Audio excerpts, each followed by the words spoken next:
Michael Hingson of Novato is a hero with a best-selling book. He is also blind. Michael and his guide dog survived the World Trade Center attack on 9/11, but that is just the start of this incredible story. In tonight's Assignment 7 report, a blind man teaches us what vision really means. Michael Hingson and his guide dog have no problem with escalators.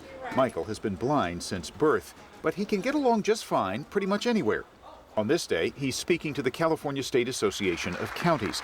He's telling these government leaders how he finally convinced a computer company to hire him as a salesman. Because as a blind person, I have had to sell all my life just to be able to function. I've had to sell to be able to ride a school bus. I've had to sell to be allowed to go on an airplane with my guide dog. Michael eventually became regional sales manager for that company. I ran the office. I had staff. I had their people call my people, and we did lunch every so often. 10 years ago, he was working on the 78th floor of the World Trade Center when terrorists flew one of those planes into the building. Michael's coworker could see fire out of the window. We said goodbye to each other because we thought we were going to take a 78th floor plunge to the street. Michael's guide dog Roselle was there too. Around the office, people began to panic. But I knew something that nobody else was observing, which is that my dog wasn't acting afraid or indicating that she was nervous in any way. That was enough to help Michael calm other workers. In the last 10 years, he's told the story of the harrowing trip down the stairs hundreds of times. One of the worst moments was when they finally got outside. We heard this rumble that quickly became this deafening roar.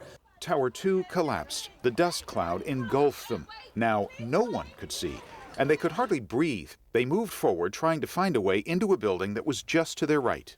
And so I kept telling Roselle, right, right, give her a hand signal, and kept saying, right, right. And I was listening for the opening, if there was an opening to go into. Suddenly I heard it. Obviously Roselle saw it. She turned, took one step to the right, and stopped.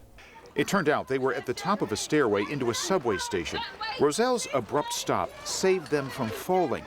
Then she helped guide them down to safety. You know, it's teamwork, in every sense of the word. Michael lives in Novato now, but travels the world. I gotta go catch an airplane. Giving talks about the importance of teamwork. Sadly, Roselle died earlier this year at the age of 13. Now a new dog is helping Michael advocate for the blind. We live in a country where the unemployment rate among employable blind people is 70%.